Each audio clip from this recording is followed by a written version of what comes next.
Hello, Greno. It's all going on. Nothing stands still for long in the medical world. It's very sad to hear recently that Peter Duffy, our well-liked and respected consultant urologist, in other words, a specialist in the waterworks department, and I don't mean located near Ramsey, he just left us as a consultant at Nobles Hospital after several years, initially almost a like-for-like replacement for Steve Upstill, who then retired, and with Mr. Hussain, I think, now holding the fort. Peter Duffy is nothing if not a man of principle. If you care to read his book, Whistle in the Wind, the final page is being penned in 2019 and written in Peel. A tale of what happens if you dare to whistleblow in today's NHS. Not locally, but across the pond. This is the man who we found reading to patients, likely dying from COVID in Nobles Hospital in those early days, given his family were living across in England.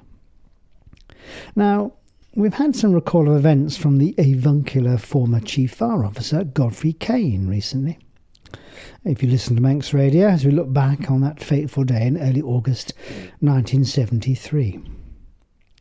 Looking at Godfrey now, his gentle demeanour shining through, how do folk get through that? How do they get on their lives after having to deal with that sort of event? As a GP, the human psyche, after all these years of interacting with it every day, still amazes me. PTSD, as we now term it, I suppose initially getting some traction after the Vietnam War, wherein prior to this, men who were shell-shocked, declined to serve, or even running away, were previously and simply seen as cowardly, and dealt with accordingly, often very harshly. That would be an understatement. Post-traumatic stress disorder comprises three main elements. The first, typically of course, is, anxiety. Recall of such events, so-called flashbacks, often at completely unexpected times. Increased anxiety levels generally, and avoidance behaviour patterns. A protective element, of course.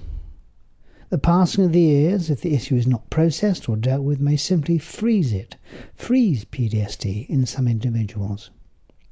Many of us may know of now some very old men who, for example, have seen active service in war zones, perhaps being a prisoner of war themselves in a Japanese camp or being at Dunkirk. Some never ever relive their experience except through tears if pushed. Nowadays, so-called first responders are obviously prone to exposure to such trauma. Personally, I've witnessed some truly horrific scenes, some very distressing traumatic endings. Even baby deliveries I can recall when the GP service used to run the Jane Crookle. You never forget, however, you simply endure, you evolve, and you try to make some sense of what has occurred. School's out, so it must be raining.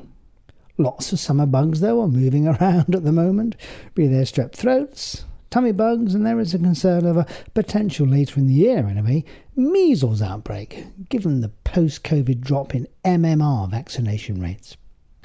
If you don't hit around about 90% plus for the MMR, we could be in trouble. I mean, way below that. It's that second measles jab that is really crucial here. If you're not sure about it, you can have it any time, honestly, as an adult even. Check with your GP practice. It's all on your records there. We usually give two, one at just about a year old, the other preschool. Be careful, though, what you wish for, as the UK is running short of so-called GLP-1 injections, the obesity or fat jab, as it's been termed. Results? Diabetes patients are having to go without, as the obesity clinics, often private, have been using up available stocks, given the licence change several months ago. So the good old MHRA, the Medical and Healthcare Regulation Agency, has this very week issued this warning. Stocks are very limited. Now, the United Nations are now saying that HIV/AIDS is a winnable fight, as we see levels of this disease plummet in southern and East Africa, down by some 57% since 2010. And finally, this nugget, which got my cogs whirring. Isometric exercise, isometric standing still exercise, is very good or even best for lowering blood pressure. The British Journal of Sports Medicine reported results of so-called pool data. In other words, lots of smaller research studies sort of collated together, indicating that, isometric exercise, e.g. wall sits or the good old plank, are best for lowering blood pressure. Wow, I thought. Doesn't make sense. And then it goes on to ruin it all by saying, aerobic exercise, weights, high-intensity interval training, but also very effective. What a weird study then. But I keep moving, keep lowering your blood pressure. Bit obvious then, but perhaps it was the static exercise bit they really meant to flag up. In other words, don't move, and it lowers anyway. So I think I'm just going to do that. I'm just going to go off to pretend to be what I am, a plank. Until next week, cheerio.